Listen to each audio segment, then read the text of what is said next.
Digamos que la intención fundamental de programar este taller muy corto, pues máximo me puedo ir hasta las 6:30. La intención fundamental es que ustedes puedan tener más herramientas para hacer la búsqueda de información. Y en ese tener más herramientas, digamos que más que presentarles como tutoriales para manejar ciertas páginas o ciertos programas, lo fundamental me parece, digamos desde mi punto de vista y desde la experiencia también en el desarrollo de varios proyectos, ha sido entender, digamos, como un paso a paso o una manera de poder abordar cuando uno necesita buscar información y específicamente información científica, sobre todo porque por un lado hay demasiada información y por otro lado no estamos como muy acostumbrados a leer esta información, a producirla incluso, que es uno de los objetivos, como les decía, de esta parte final del curso. Entonces, lo fundamental de esta presentación está orientado a eso, ¿cierto? A cómo organizamos nuestras ideas, cómo organizamos la pregunta problematizadora y espero que no solamente les sirva para el caso del curso, instalaciones especiales, sino que también les pueda servir para muchos otros ejercicios que ustedes desarrollen. Entonces, bueno, como hay una limitación en el tiempo, en el uso de la plataforma, como les decía, no me puedo demorar más allá de las 6:30. Entonces voy a tratar de ser como muy específico y muy puntual. La presentación es muy larga y van a quedar algunos aspectos que ya desarrollarán ustedes como un ejercicio de búsqueda, digamos, ya como en grupos. Y de todas formas, como les había dicho también, pues voy a estar como en la disposición de poderlos asesorar durante la semana, durante las casi 3 semanas que nos quedan faltando, por lo menos durante el curso. Entonces, también por el asunto del tiempo, las preguntas que tengan, esperamos al final, pues si nos queda el tiempo al final de esta presentación, las discutimos y si no, entonces me las escriben, me las envían al correo, me las envían por el chat de Teams o las publican en el equipo de Teams de la clase y ahí las voy a ir respondiendo y en la medida en que también vaya recibiendo más preguntas por parte de ustedes, pues podré ir complementando como todavía más la información. Entonces, quiero presentarles, pues esta diapositiva es lo principal, esta presentación. También se las voy a compartir. Como les decía, básicamente lo que vamos a hablar es de estrategias y herramientas para poder hacer la búsqueda de información, ¿cierto? Eh, de entrada, me parece que un asunto fundamental es entender que nosotros, o que ustedes, pues en este caso puntual, del que, digamos, nos ayudó a convocar estas reuniones, el ejercicio final de la materia, digamos que lo fundamental no es la búsqueda de información de lo que ustedes van a hacer, y yo creo que en general en cualquier proyecto. La búsqueda de información es nada más un medio mediante el cual podemos llegar a dar una solución a un problema o tratar de encontrar una respuesta a una problemática o poder cumplir con unos objetivos, pero es importante de entrada tener claro que lo fundamental y lo central es el proyecto, ¿cierto? En el caso nuestro, en el caso de nuestra asignatura, lo central es la pregunta que ustedes van a formular o, digamos, esa situación problematizadora que ustedes van a formular y eso es lo fundamental. Y en la medida en que eso esté muy claro, la búsqueda de información que les va a ayudar a, como les decía, a encontrar esa solución, pues va a ser muchísimo más fácil. Lo quiero, digamos, resumir con unas palabras más sencillas y es, si yo primero no sé qué es lo que quiero encontrar, de nada sirve tener el mejor buscador del mundo, el mejor artículo, la mejor revista. Primero tengo que aclarar muy bien qué es lo que quiero encontrar, ¿cierto? Entonces, en esa medida, por eso también yo les indicaba, pues a ustedes que están en el curso, les indicaba el tema de primero hacer la pregunta, que se planteen qué es lo que quieren o qué es a lo que quieren dar respuesta y en esa medida va a ser muchísimo más fácil. Los intereses, sus intereses en la investigación, por lo menos desde mi perspectiva, son muy importantes. Yo creo que casi igual de importantes que los asuntos técnicos y científicos que a veces nos explican en investigación. Es decir, los que a ustedes les gusta de un tema, lo que a ustedes les llame la atención y sobre todo, digamos, ustedes que ya están al final de la carrera, en los últimos semestres, tienen ya un bagaje suficiente para poder decir cuál es el enfoque que a ustedes les interesa, cuál es la temática, cuál es la línea de la arquitectura que ustedes quisieran, digamos, profundizar. Y en esa medida, para hacer estas preguntas, para hacer estas búsquedas de información, sus intereses son muy importantes.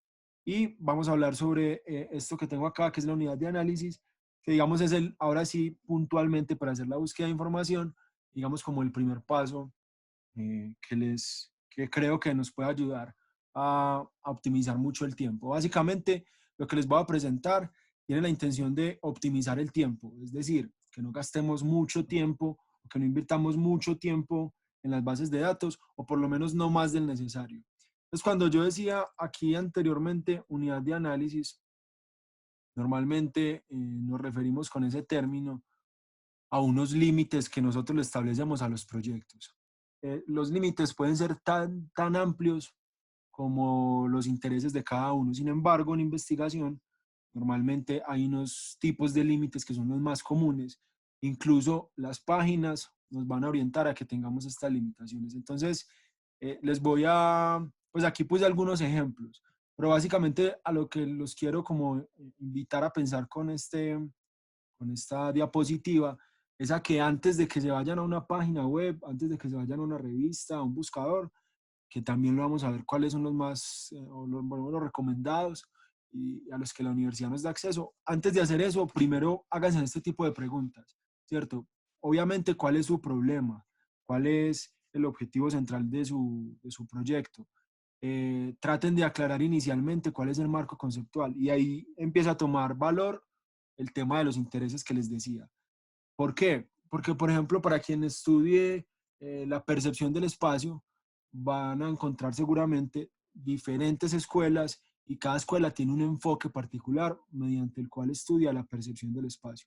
Entonces, eh, digamos que yo tengo que tener una posición y decir, a mí me gusta más determinado enfoque, ¿cierto? Si yo quiero estudiar el tema del espacio público y las calles, que lo he puesto de ejemplo ya varias veces, será muy diferente seguramente el enfoque que propone Jen Jacobs en Vida y Muerte de las Grandes Ciudades al enfoque que propone, no sé, el urbanista X en tal país. Es muy diferente. Entonces, cuando ustedes formulen un marco conceptual, eh, más allá, digamos, de lo que se considere como lo establecido en arquitectura, especialmente, que es lo que nos interesa, es fundamental que ustedes hagan la pregunta de cuál es mi posición y con cuál quiero abordar mi investigación. Porque de un concepto, de esa forma de entender, digamos, una idea, se deriva una metodología también, ¿cierto? Eso está conectado. Entonces, háganse la pregunta por el asunto conceptual y eso les va a establecer unos límites, ¿cierto? Porque aquí se darían unas palabras claves y aquí el problema también se darían unas palabras claves. Háganse una pregunta, sobre todo yo creo quienes están trabajando sobre eh, aplicaciones o quienes quieran interesarse por el tema de la domótica, la tecnología, o bueno, yo creo que aplica bueno para todos los temas, es si de pronto su proyecto tiene un límite de tipo temporal. Es decir, si a ustedes les interesa, cuando vayan a buscar información, lo que se haya investigado en aires acondicionados en los últimos 5 años. ¿Por qué? Porque ustedes quieren buscar una aplicación de tecnología en los aires acondicionados. Entonces va a ser importante que cuando vayamos a las bases de datos, ese límite temporal esté presente. Incluso ese límite temporal lo pueden poner en el problema, ¿cierto? Porque ustedes escriben, nos interesa encontrar las aplicaciones recientes de aires acondicionados en tal tipo de edificaciones. Entonces ya tienen un límite no solamente conceptual, porque ya sabemos que son aires acondicionados, sino también un límite temporal, ¿cierto? Y es desde el 2015 al 2020. Entonces, este tema es muy importante. A veces ustedes están desarrollando investigaciones, yo creo que no aplica tanto para esta materia, pero sí para otras, que tienen que ver con lo que yo llamo aquí hitos históricos, con eventos históricos, ¿cierto? ¿Qué pasaba con la arquitectura después del Bogotazo? ¿Qué pasó con los estudios de la arquitectura después de 1948 hasta 1960? No sé, por poner cualquier fecha. Entonces, ese tipo de límites también es importante definirlos y precisarlos antes de hacer una búsqueda de información, ¿cierto? Y por último, como ejemplo, que les digo, ya ustedes tendrían que buscar qué otro tipo de límites pueden tener ustedes en sus proyectos, en sus preguntas. Es muy común que a veces tengamos una limitación geográfica. Quien esté trabajando, por ejemplo, el tema de, no sé, aclimatación o el tema de la climatización más bien de edificaciones en países estacionarios. Entonces, tiene un, digamos, un lugar particular con unas condiciones ambientales que son las que le permiten acotar la búsqueda de información, porque si yo me voy a buscar en una página climatización de edificios, pues me van a salir absolutamente todos los desarrollos investigativos de todos los tipos de edificios en todos los lugares del mundo. Entonces, en la medida en que nosotros seamos capaces de precisar este tipo de límites, seguramente pasaremos de miles y miles de artículos a cientos o a unos 20, 30 artículos. Entonces, digamos que lo fundamental en esta parte es que ustedes se pregunten cuáles son los límites de mi problema. Y si de pronto no los tienen claro, traten de establecerlos, ¿cierto? Quien esté trabajando eh, edificaciones, pues traten de ubicar de pronto esa edificación en unas condiciones ambientales que les permitan a ustedes buscar artículos o libros o tesis eh, con aplicaciones específicas a esas condiciones ambientales, ¿cierto? Entonces, esto que es lo que yo llamo unidad de análisis, pues basado en otros textos, unidad de análisis es un asunto fundamental, ¿cierto? Tenerlo de manera previa antes de buscar información. Y un asunto también claro, importante, que supongo que de pronto lo han visto ya en investigación formativa, es que cuando uno va a buscar información científica, acuérdense que esta presentación es exclusiva sobre información científica, el lenguaje común o el lenguaje coloquial que nosotros utilizamos no es el que se usa normalmente para producir información científica. El lenguaje que se usa es otro, ¿cierto? Como unos términos que están precisados para ese tipo de información, podríamos llamar profesional o científica. Entonces hay una herramienta muy importante que son los tesauros. Esos tesauros son básicamente unos diccionarios en los que yo pongo mi palabra en términos coloquiales, entonces yo pongo aire acondicionado y seguramente el tesauro me dirá que en investigación no se le dice aire acondicionado a lo que yo estoy buscando, sino que se le dice climatización. Entonces ese pasar del lenguaje común o el lenguaje coloquial que usamos nosotros normalmente al lenguaje científico se logra a través de unos tesauros, ¿cierto? Son unos diccionarios. Hay muchos tesauros. Yo les voy a recomendar varios o les voy a enviar al correo.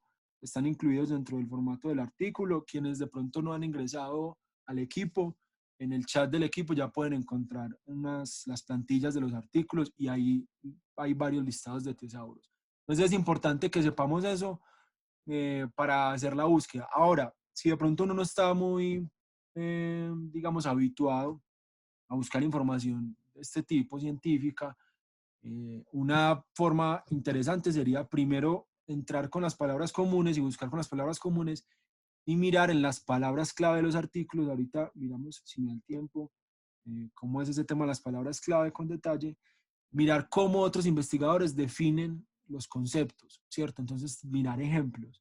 Básicamente la ciencia es una actividad también de comunidades, entonces es muy importante, digamos, los desarrollos que otras personas hayan hecho. Entonces, tesauros, de nuevo, diccionarios que nos permiten pasar las palabras comunes o coloquiales a palabras que se usan en el ámbito científico, y hay muchos. Ahora, teniendo eso claro, como el tema del límite de la unidad de análisis, el tema de los tesauros, ahora sí, ¿qué universo tenemos nosotros en donde podemos buscar información que nos sirva, digamos, y que esté producida en el marco de la ciencia? Hay muchas fuentes, yo aquí puse, digamos, como las principales dentro de lo científico, y son estas. Por un lado tenemos los buscadores, que son plataformas muy amplias que están vinculadas a información científica de universidades, de empresas privadas, son muy amplias y digamos que recopilan información de todo tipo, libros, artículos, tesis, de todo lo que nos esperamos imaginar que esté producida en el marco de una institución académica o científica. Entonces aquí hay algunos ejemplos, pero ustedes podrán encontrar muchos más. World Wide Science y Google Scholar o Google Académico son dos de de los principales buscadores.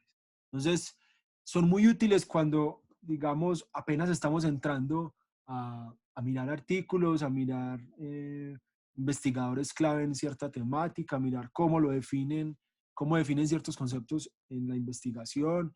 Entonces, como para una etapa inicial de la búsqueda es importante, sin embargo, digamos como recomendación, y ahí es donde me parece importante hacer este encuentro, el tema de las recomendaciones, quizá a veces en los buscadores la información que encontramos no es tan precisa. Entonces, si bien sirve para una etapa inicial, les recomiendo que no se queden en los buscadores sino que vayamos a las bases de datos. Las bases de datos son unas plataformas también que reúnen básicamente revistas científicas, pues principalmente, o un tipo de producción científica. La importancia de las bases de datos, digamos la particularidad, es que son administradas por empresas, casi todas privadas, que tienen, digamos, personas expertas en temáticas que revisan que todo lo que se publique ahí tenga un rigor científico, ¿cierto? Que haya sido enmarcado en un proyecto de investigación,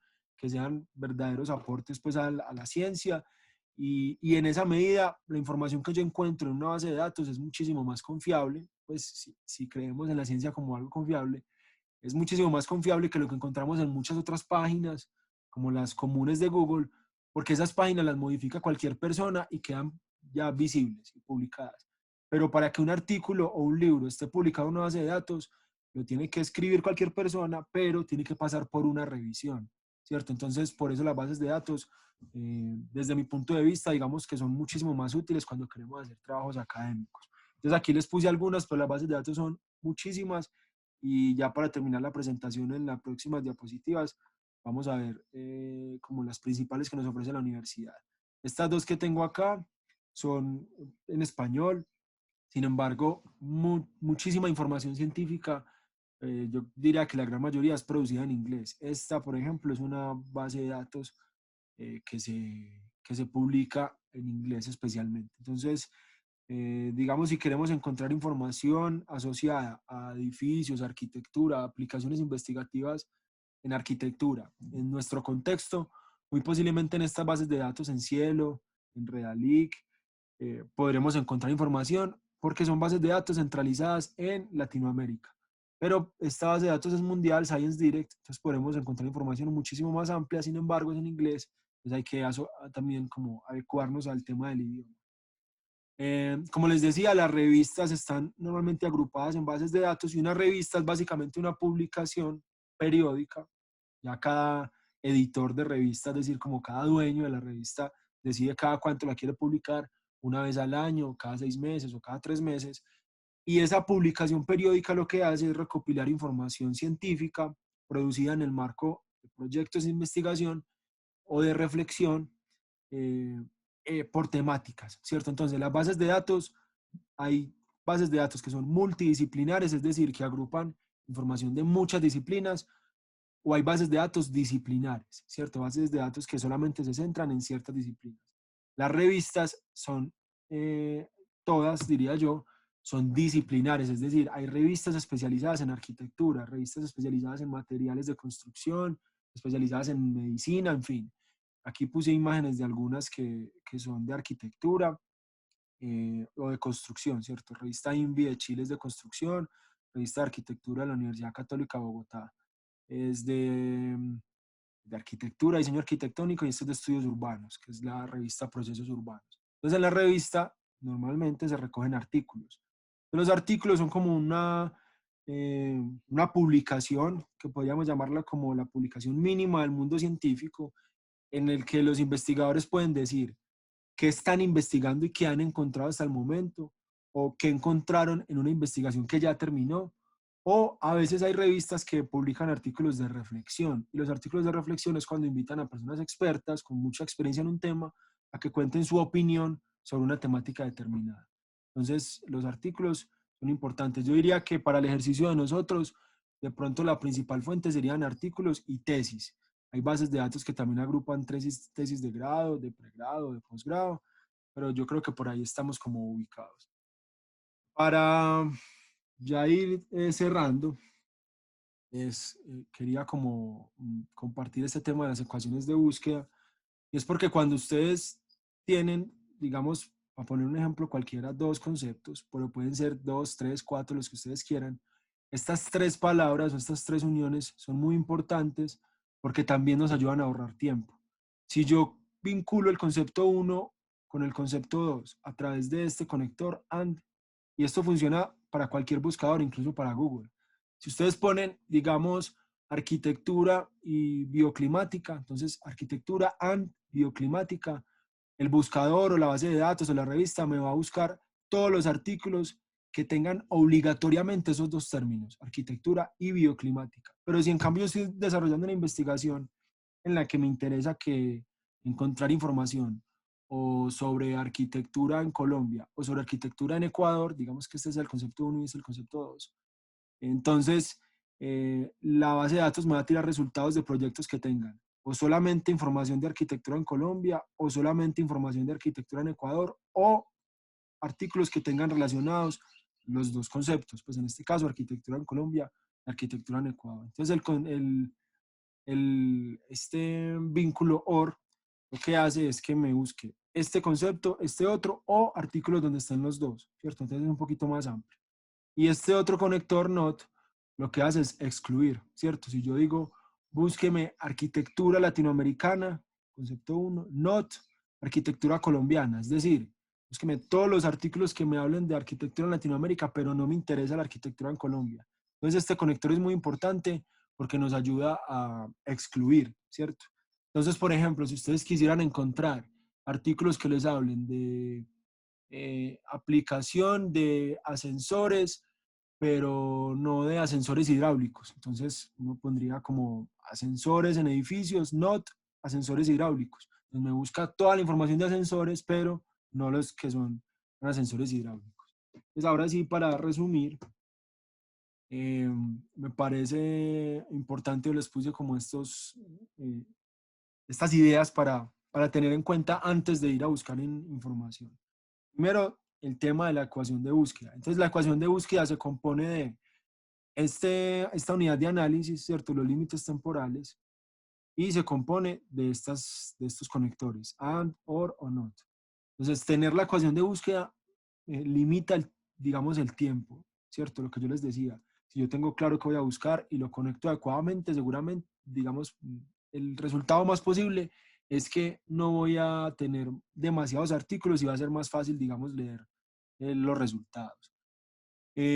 Otra recomendación, cuando busquen artículos, digamos una vez ya estén como medio enterados del tema, no es necesario leer artículos completos ni la tesis completa, busquen los resúmenes, ¿cierto? En los resúmenes los investigadores cuentan qué hicieron, cómo lo hicieron y qué encontraron, es decir, nos dan un vistazo a todo el texto. Entonces no piensen que hay que leer todo y hay que leer demasiado, porque con los resúmenes uno ya sabe qué hizo y qué no hizo el investigador o el grupo de investigación. Entonces ya entra, yo sé si me sirve o no me sirve. Entonces, otro consejo que les doy es que no es necesario leerlo todo. Yo entiendo, por lo que he hablado con algunos que ya saben manejar gestores bibliográficos, pues algunas personas busquen cómo funcionan, quienes de pronto no los conozcan, o si quieren, tienen dudas y quisieran profundizar en ese tema, a mí me escriben y me comentan. Son una herramienta muy importante porque es que les permite o nos permite a nosotros organizar la información que descargamos, información científica, y nos permite citar. Es decir, esos programas, esos gestores citan automáticamente y no tengo yo que ir a buscar un manual de citación en APA y escribir manualmente primero apellidos, después nombres, después institución. No, eso lo hace automáticamente, que de pronto en otra ocasión les podré compartir cómo o publicaré un videito. Y por último, digamos que conectado con lo que les decía aquí en esta idea, no necesariamente quien lea más es quien tiene mejor, digamos, texto, un mejor artículo o un mejor proyecto. Lo fundamental está en que lo mucho o lo poco que se lea se utilice bien, ¿cierto? Entonces no, digamos, mi intención justamente con esta tarea no es llevarlos a que lean un montón y escriban un montón, sino a que seamos muy precisos con la información. De hecho, muy seguramente alguien con, digamos, 2 artículos tendrá suficiente información para poder desarrollar su ejercicio, para poder complementar el trabajo y va a quedar seguramente más completo que alguien que lea 20 artículos y que pierda mucho tiempo, por así decirlo, pues leyendo los 20 artículos, así aprenda mucho de ellos, pero puntualmente para el proyecto posiblemente no sea tan útil. Eh, y por último, pues les quiero recomendar, les va a quedar en las diapositivas, pues que entren en la página de las bibliotecas de la universidad, es esta página, y aquí en esta pestañita, en herramientas de búsqueda, y le dan en bases de datos, aquí pueden encontrar todas las bases de datos en las que la universidad tiene acceso, ¿cierto? Yo les recomiendo EBSCO, que es multidisciplinar, y les recomiendo Science Direct, esta de journals, que es decir, revistas, que también es multidisciplinaria. Aquí busquen en inglés especialmente. Science Direct para que busquen, en EBSCO, perdón, para que busquen tanto en inglés como en español.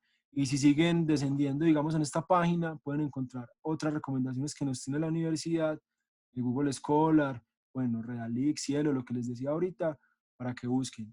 Miren que aquí les ofrecen un gestor bibliográfico recomendado, es también, digamos, el que yo les recomiendo.